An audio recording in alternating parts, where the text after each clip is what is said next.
विश्व 24 न्यूज हर पल आपके साथ। डॉक्टर संजय गुप्ता जी, डॉक्टर नीना जोशी, श्री मंजीत सिंह जी, उपस्थित सभी मान्यवर, अतिथिगण, आदरणीय शिक्षकगण, सभी कर्मचारी वर्ग, सभी विद्यार्थी भाई और बहन,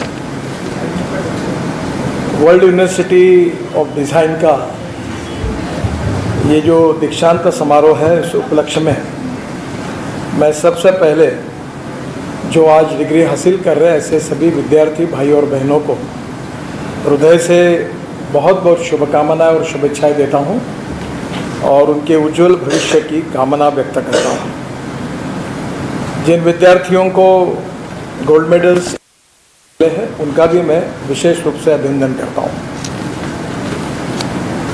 मैं जब भी मुझे मौका मिलता है तो मैं ये यंग जनरेशन जो नए स्टूडेंट्स हैं उनको मिलने की अपॉर्चुनिटी हर बार हासिल करने की कोशिश करता हूँ।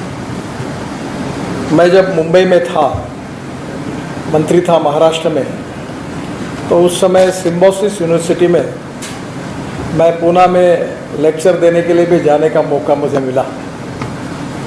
उस समय मैंने मुंबई और पूना के बीच में एक एक्सप्रेस हाईवे बनाया था और एक समुंदर में मुंबई में एक वर्ली बांद्रा सी लिंक प्रोजेक्ट बनाया था और 55 फ्लाईओवर्स बनाए थे मुंबई में।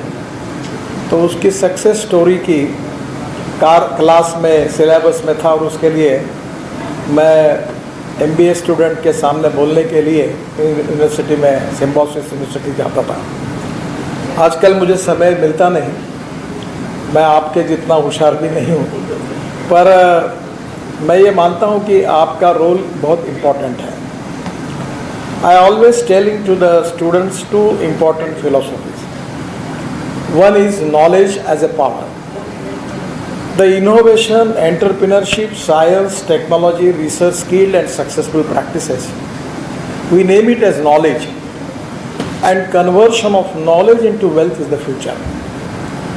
And the second thing which I always insist, that is no one is West, no material is West, no person is West. It is depending upon the appropriate technology and vision that you can convert West into wealth. And these two important philosophies are very much related with your profession. But first of all, which I want to tell you, that you should understand exactly what is to be the way for the success story. The first of all, we need need-based research. What is the need of the people? What is the need of the society? What are the availability of the raw material? Where we need for the export? Which type of material we need for that? On the basis of that, needs-based research is very important. Now I am just giving you the example. आपके हरियाणा में rice straw को परली बोलते हैं ना, परली आप पूरा बर्न कर देते हैं और वो परली जो है उससे पोल्यूशन क्रिएट होता है। अभी यही सोनीपत में इंडियन ऑयल ने अपने रिफाइनरी में, मैंने उसमें इनिशिएटिव लिया था और वो परली से बायो इथेनॉल बना रहे हैं। अब बायो इथेनॉल से बसेस चलेगी, स्कूटर चलेगी, कार चलेगी 100%, और उससे 150 टन बिटुमिन तैयार होगा। तो मैंने इंडियन ऑयल के चेयरमैन को कहा कि तुम जितना बिटुमिन परली से बनाओगे उतना मैं खरीद लूँगा। तो परली ये वेस्ट है, पर परली को 2000 अगर रुपए टन का भाव क्रिएट हो गया तो हरियाणा के किसानों को कितना पैसा मिलेगा। और उससे जो बायो इथेनॉल बनेगा और बिटुमिन बनेगा वो इंपोर्ट सब्स्टिट्यूट है। और मैं ट्रांसपोर्ट का मंत्री हूँ और विशेष रूप से मेरी रुचि है कि import substitute cost effective, pollution free और इंडिजिनस फ्यूल होनी चाहिए। हम जो कुछ आज प्रॉब्लम फेस करें वो 3 सब्जेक्ट वर्ल्ड के लिए इम्पोर्टेंट बने, फूड, फर्टिलाइज़र एंड फ्यूल। और ये तीनों के पीछे वर्ल्ड की इकोनॉमी घूम रही है। We are a rich nation with a poor population. We need to have appropriate technology by which we can convert knowledge into wealth. और ये जो इम्पोर्टेंट चीज़ है, इसमें मैं आपके रिलेटेड उदाहरण दूंगा कि सोनीपत और पानीपत में मैं कभी यहाँ आता नहीं हूँ। अभी आज पहली बार मैं ये रोड देखा, मुझे भी काफ़ी तकलीफ हुई, आपको कितनी होती होगी, तो मैं महसूस कर रहा हूँ पर इसके लिए किसान आंदोलन जिन्होंने किया था उनके तरफ से मैं आपकी क्षमा मांगता हूँ, क्योंकि उन्होंने काम ही बंद करके रखा था। पहले इसका काम एक को मिला था, मैं बहुत बार हैरान था, उसको टर्मिनेट किया, फिर दूसरे को रिप्लेस किया। अब ये मेरे ध्यान में गलती आई। गलती यह आई कि जब एक में 2, 3, 4, 5 मंजिले की बिल्डिंग बन सकती तो फ्लाईओवर क्यों नहीं बन सकते।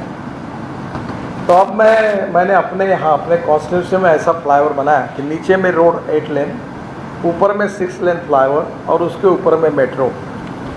और मैं चेन्नई में परसों प्रधानमंत्री जी के इसमें हमने बनाया कि नीचे में 8 लेन रोड, ऊपर में 6 लेन फ्लाईओवर, उसके ऊपर में 6 लेन फ्लाईओवर और उसके ऊपर में मेट्रो।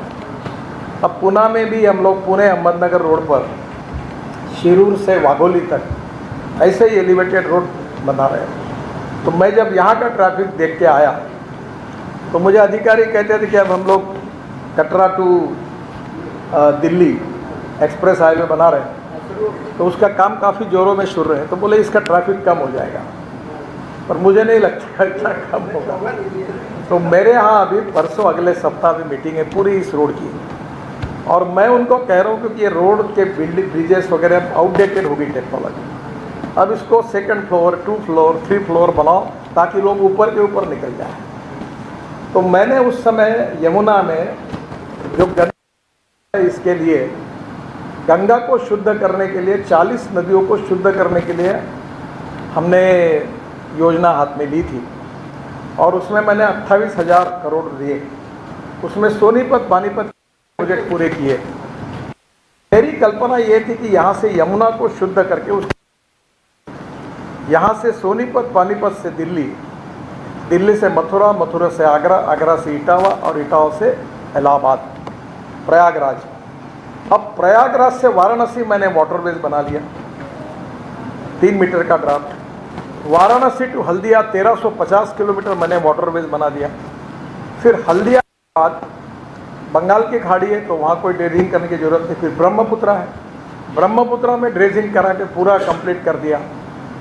फिर वहाँ से बांग्लादेश की प्रधानमंत्री जी ने मुझे रिक्वेस्ट की तो मैंने घुसकर ब्रह्मपुत्रा से मुंगली करके पोर्ट है बांग्लादेश में, वहाँ तक ड्रेजिंग कर दिया।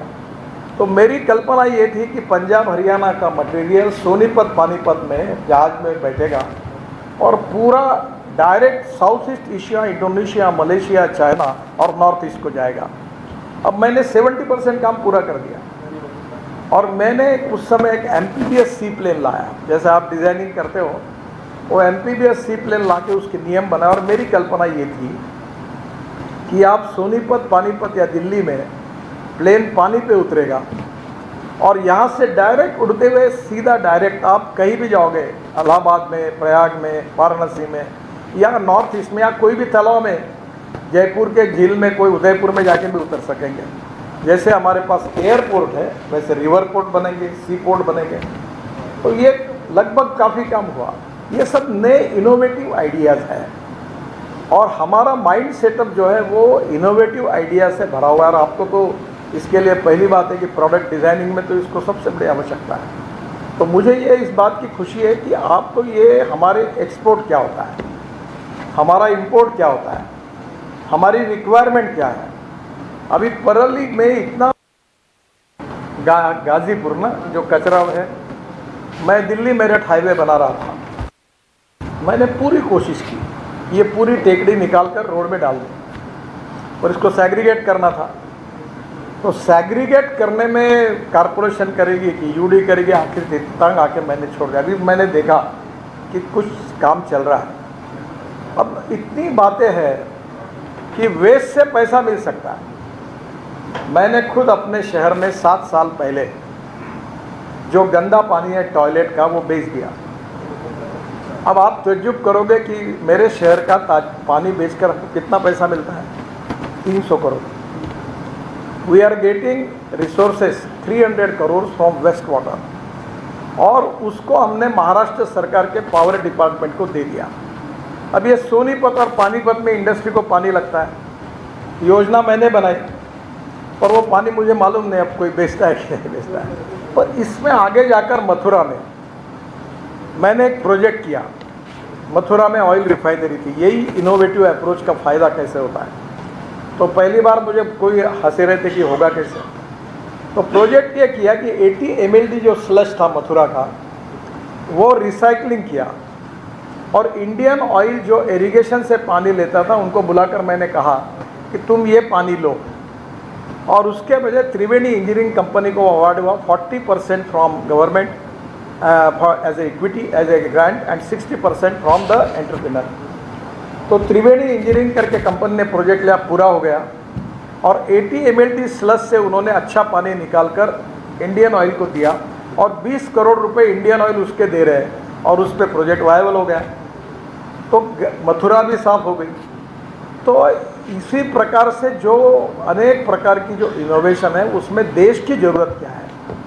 अभी आपका बाम्बू का मैंने देखा, वो संजीव करपे करके जो कोकण में काम करते हैं, मैं भी उनके साथ काफ़ी काम करता हूँ। अभी हमने क्रैश बैरियर तैयार किया, ये जो रोड बनते हैं ना, ये लोहे के लगे हुए हैं। तो अभी कल ही मुझे फाइनल रिपोर्ट मिला इंदौर के इंस्टीट्यूट से कि बाम्बू को यूज़ करके हमने क्रैश बैरियर बनाए, वो अप्रूव हो गए, उन्होंने सब परीक्षाएं पास कर दी। अब बाम्बू ये ऐसा है कि हमारे भीमा बाम्बू है कर्नाटक में, वो 1 एकड़ में 2 साल के बाद 200 टन होता है, और वो 3,000 रुपये भी टन में बेचा तो 6 लाख रुपए हो गए, और वो वेस्टलैंड में लग सकता है। बाम्बू से बायो इथेनॉल बनता है, बाम्बू से कपड़ा बनता है, बाम्बू से अचार बनता है। तो आप बाम्बू पे जितना काम करोगे उससे रूरल एग्रीकल्चर इकोनॉमी को फ़ायदा होगा। इसलिए जो रिसर्च, जो इनोवेशन एम्प्लॉयमेंट क्रिएट करेगा, जो इनोवेशन रिसर्च वेल्थ क्रिएट करेगा, जो इनोवेशन डिज़ाइंस देश के एक्सपोर्ट को बढ़ाएंगे, उसका उपयोग है। और इसमें यूज़ ऑफ वेस्ट मटेरियल को आपने करना चाहिए। अभी जैसे आपका हॉल बना है, ये जो 2 पियर से ब्रिज बनते हैं, तो ये 2 ब्रिज के बीच में अभी हमारे यहाँ जो मेट्रो बनती है, ब्रिज बनती है, इसका डिस्टेंस 30 मीटर होता है। तो मेरे पढ़ने में आया कि मलेशिया और सिंगापुर में एक टेक्नोलॉजी निकली है कि उन्होंने बीच के पियर निकाल दिए, और टेक्नोलॉजी ये आई कि इसके बीच का जो बीम बना वो प्रीकास्ट हुआ स्टील फाइबर में। वो लाकर मैंने IIT और कमेटी भेजी, सब आया, अभी उसको फाइनल किया। आपको ताज्जुब होगा, आप कभी आसाम में गए होंगे, एक माजुली आइलैंड है ब्रह्मपुत्रा में, तो वहाँ मुख्यमंत्री सोनवाल थे, उनकी कॉन्स्टिट्यूंसी थी, मैं वहाँ गया था प्रचार के लिए। उनने कहा यहाँ ब्रिज जाहिर कर दो, तो ब्रह्मपुत्रा है ना, समुद्र जैसे ही है। तो मैं डर गया, मैंने बोला इतना बड़ा ब्रिज नहीं हो पाएगा। बोले मैं तो आप जिम्मेदार हो। तो फिर मैं आपने मुझे बुलाया पार्टी में और मैं मुख्यमंत्री बनाया, और आप अगर ये नहीं करोगे तो क्या होगा। तो मैंने डिक्लेयर कर दिया। दिल्ली हमारे अधिकारी ने कहा कि 6,000 करोड़ का है। तो फिर मैं सोचा क्या करूँ, मैंने टेक्नोलॉजी लाई, फिर उसका टेंडर निकला, ने 650 करोड़ रुपए में दिया, यानी 6,000 का ब्रिज 650 करोड़ मिला। तो टेक्नोलॉजी का उपयोग करने से फ़ायदा होता है। तो ये जो स्टील फाइबर से कास्टिंग किया तो उसका एकदम फ़ायदा होगा। अभी बीच में लोहे और सीमेंट वाला रेट बढ़ा दिया तो मैं पीछे पड़ा, तो अभी ग्लास फाइबर की स्टील बन गया। मैं आज तो जा रहा हूँ, पर 2 दिन उस फाइल पे साइन करने वाला हूँ। इतना सुंदर स्टील है कि पूरे बिल्डिंग यूज़ करें, और 20% सस्ता है, और इसका 1 टन लगेगा स्टील, वो 700 किलो लगेगा, उसका वजन हल्का है। तो पूरे देश में कंस्ट्रक्शन इंडस्ट्री में एकदम रिवोल्यूशन होगा। 2 बातें इंपॉर्टेंट हैं। Use of waste material, you have to reduce the cost of construction, जैसे हमारे इसमें है, प्रोडक्ट की कॉस्ट को कम करना, अच्छा डिज़ाइनिंग बनाकर विदाउट कॉम्प्रोमाइज विथ क्वालिटी, और उसके साथ उसकी क्वालिटी को इम्प्रूव करना। और इसमें लोगों की नीड के अनुसार अगर आप करेंगे तो फ़ायदा होगा। मैं मंत्री था MSME का, हमने गोबर से पेंट बनाया, तो अब इतना पॉपुलर 700 इंडस्ट्री आई, और मार्केट में जितने बड़े कंपनियों के पेंट है इनेमल और डिस्टेम्पर, उससे वो अच्छा है। एक प्रॉपर्टी उसमें और अलग ज़्यादा की है, और उसका रेट 50% सस्ता है। तो मेरा आपसे सुझाव है कि जो मटेरियल वेस्ट मटेरियल है उसका उपयोग करके अगर आप वैल्यू एडिशन करके प्रोडक्ट डिज़ाइनिंग करोगे तो फ़ायदा होगा। जिसमें बाम्बू है। रूरल एग्रीकल्चर ट्राइबल इकोनॉमी हमारी बहुत प्रॉब्लम में है। हमारे टोटल जीडीपी में हमारा 22% कंट्रीब्यूशन मैन्युफैक्चरिंग सेक्टर से आता है, 52 to 56% सर्विस सेक्टर से आता है और 12% एग्रीकल्चर से आता है। एग्रीकल्चर में 65% पॉपुलेशन एग्रीकल्चर पे डिपेंड होती है। तो आत्मनिर्भर भारत बनाना होगा तो we need to more concentration on the rural agriculture and tribal. तो we need to find out which are the best raw material available in that area और उसमें वैल्यू एडिशन हम क्या कर सकते हैं। वहाँ बाम्बू है, काफ़ी चीज़ें ऐसी है जिसका वैल्यू एडिशन हम कर सकते हैं। और इसलिए मैं आपको विशेष रूप से इस बात का अनुरोध करूँगा कि जो यहाँ एक मेरा कुलकर्णी करके मेरी पहचान की, उनका एक उत्तराखंड में वनामृत करके शायद ब्रांड है, काफ़ी शैम्पू और ये सब फॉरेस्ट इसेंशियली ऐसा कुछ नहीं है। तो वो फॉरेस्ट में जो इकट्ठा करते हैं उससे शैम्पू और ये सब बनाते हैं। तो बहुत पोटेंशियल है, पर हमें हमारी विजन को अप्रोप्रिएट दिशा में ले जाना पड़ेगा। You can donate I but you can not donate vision. Appropriate vision is very important. Appropriate vision, appropriate technology, और इसमें 4 बातों का मंत्र आप जरूर याद रखिए। प्रूवन टेक्नोलॉजी, टेक्नोलॉजी बिल्कुल क्वालिटी वाइज प्रूवन होनी चाहिए। Don't availability of raw material, आपकी टेक्नोलॉजी अच्छी है, रॉ मटेरियल नहीं मिलेगा तो फ़ायदा क्या है। 3 मार्केटेबिलिटी, और 4 उसका इफेक्टिव मार्केटेबिलिटी करने के साथ हम उसको नीड कितनी है क्या है इसको देखना चाहिए। जब 4 बातें जरूरी होगी तो प्रोडक्ट में सक्सेस स्टोरी बनेगी। मैं शुगर से डिटर्जेंट बनाता हूँ, मैं शुगर नहीं चलाता हूँ, शुगर सरप्लस हो गई तो अभी लॉन्ड्री डिटर्जेंट से लेकर फेस वॉश तक बनाता हूँ। इंडिया में मार्केट पूरा एक्सपोर्ट करता है, इको फ्रेंडली है। अब शुगर के कारण त्रस्त है क्योंकि शुगर सरप्लस है। तो we need to diversification in many fields. Which are the raw materials which are easily available, उसका वैल्यू एडिशन करके अगर हम करेंगे तो होगा। बाकी 3 बातें जो है कि good quality, good packaging, branding and delivery on time, that is punctuality. मैं आपको और एक बात आखिर में यही बताऊंगा कि आप नौकरी मांगने वाले मत बनो, नौकरी देने वाले बनो। We have institute of management, institute of all type of institute, we don't have the institute of entrepreneurship. Entrepreneurship is very important. मैं इंजीनियर नहीं हूँ, बहुत लोगों का मुझे ऐसा मेरे बारे में भी कि मैं इंजीनियर हूँ, मैं कॉमर्स ग्रेजुएट हूँ, MBA हूँ। I don't know about anything about engineering, पर वर्ल्ड रिकॉर्ड 5 मेरे नाम पर जमा हो गए मैंने कंस्ट्रक्शन में किए, जबकि मैं इंजीनियर भी नहीं हूँ और मुझे सिविल इंजीनियरिंग का ज़्यादा समझता भी नहीं है। The problem is that you should have the decision making capacity with transparency. Time bound decision making process is very important in business. मैं अक्सर सरकारी अधिकारी को कहता हूँ कि I like people who can get the things done. आज करेंगे, जो लोग निर्णय करने में, जिस दिन फाइल आई उस दिन निर्णय करो। निर्णय न करना ये सबसे बड़ी समस्या है। रिस्क सब जगह होती है, लाइफ में रिस्क होती है, बिजनेस में रिस्क होती है, एवरीवेयर रिस्क होती है, और रिस्क लेकर जो आगे जाते हैं वो सक्सेस बनते हैं। मेरा आपसे अनुरोध है कि आपको जो ट्रेनिंग यहाँ से मिला है उसका सोशो इकोनॉमिक और नेशनल सिचुएशन में उसका आप स्टडी करो। रॉ मटेरियल अवेलेबल है, मार्केट कैसा है, टेक्नोलॉजी प्रूवन कैसी है, ये देखो। और किसी टेक्नोलॉजी के बारे में भी अभी एक कुछ दिन पहले मैं electric vehicle, ethanol, methanol, biodiesel, bio LNG, bio CNG और ग्रीन हाइड्रोजन की गाड़ी है, मर्सिडीज से भी अच्छी है। पानी से हाइड्रोजन निकाल पे गाड़ी चल सकती, क्या लोगों को विश्वास नहीं बैठता था। फिर मैंने गाड़ी ली, वो जापान से टोयोटो की है, और अभी मैं एक फ्लेक्स इंजन की टेक्नोलॉजी को अभी 2 महीने में सब गाड़ी आएगी।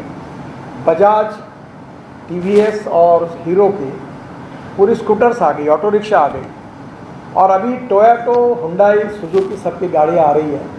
You have a choice. आपको मालूम है कैमरी करके एक टोयोटो की गाड़ी थी, वो पेट्रोल डाल के 60% पेट्रोल उसी से बिजली तैयार करती थी और इलेक्ट्रिसिटी 40% चलती थी।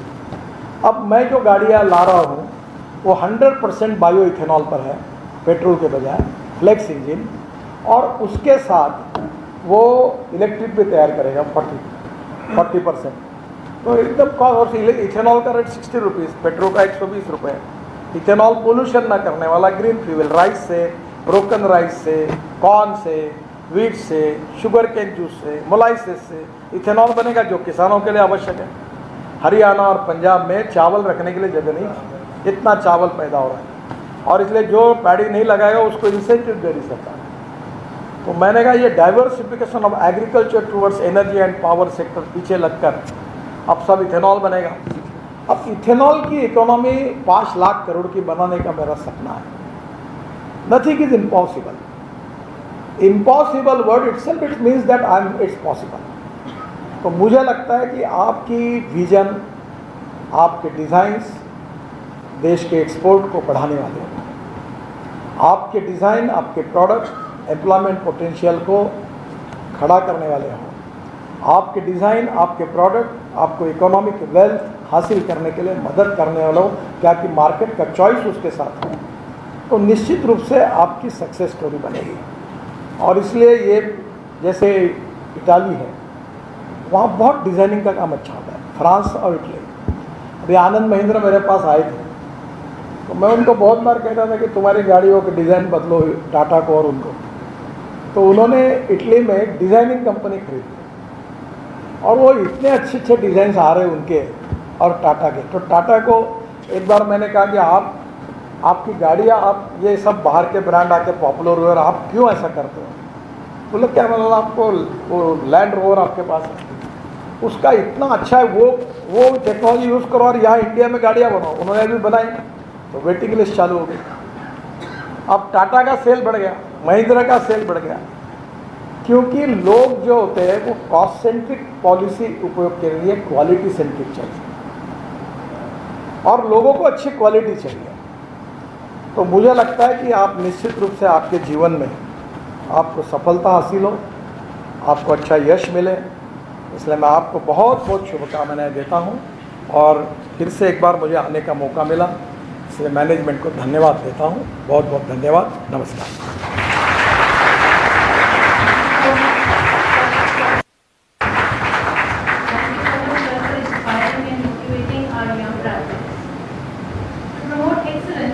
WUD has instituted 3 medals to award the toppers of the university. These include the Chancellor's Gold Medal for Best Overall Performance in the University for curricular, co-curricular and extracurricular activities. राज्यातील महत्त्वाच्या आणि आपल्या भागातील ताज्या बातम्या पाहण्यासाठी आजच आमच्या विश्व 24 न्यूज चॅनलला यूट्यूबवर सबस्क्राईब करा आणि बेल आयकॉन प्रेस करा।